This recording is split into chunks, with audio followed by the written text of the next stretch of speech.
Episode number 44. The latter will approached him, and made him inhale some salts, which recalled him to life. Then the Treville, unwilling that it should be thought that he had influenced the wounded man, requested the latter will to interrogate him himself. That happened, which the Treville had foreseen.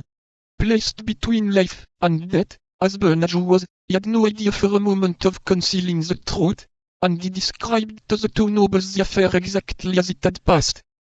This was all that the Treville wanted. He wished Bernard a speedy convalescence, took leave of the latter will, returned to his hotel, and immediately sent word to the four friends that he awaited their company at dinner. The Treville entertained good company, all anti-cardinalist, though it may easily be understood, therefore, that the conversation during the whole of dinner turned upon the two checks that His Eminence's guardsmen had received. Now, as D'Artagnan had been the hero of these two fights, it was upon him that all the felicitations fell, which Athos, Porthos, and Aramis abandoned to him, not only as good comrades, but as men who had so often had their turn that they could very well afford him ease.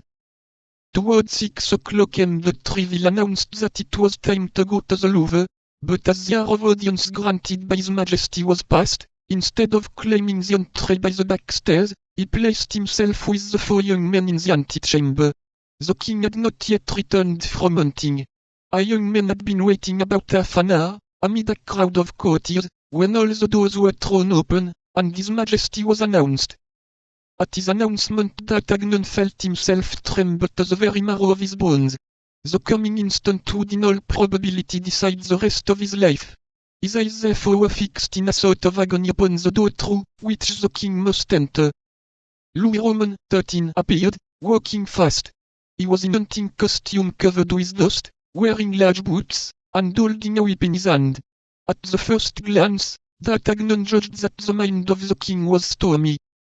This disposition, visible as it was in His Majesty, did not prevent the courtiers from ranging themselves along his pathway. In royal antechambers it is worth more to be viewed with an angry eye than not to be seen at all. The three musketeers therefore did not hesitate to make a step forward.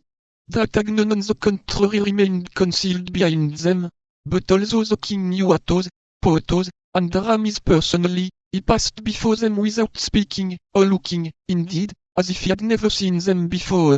As for the Treville, when the eyes of the king fell upon him, he sustained the look with so much firmness that it was the king who dropped his eyes, after which His Majesty, grumbling, entered his apartment. "Matters go but badly," said Athos, smiling, "and we shall not be made chevaliers of the order this time."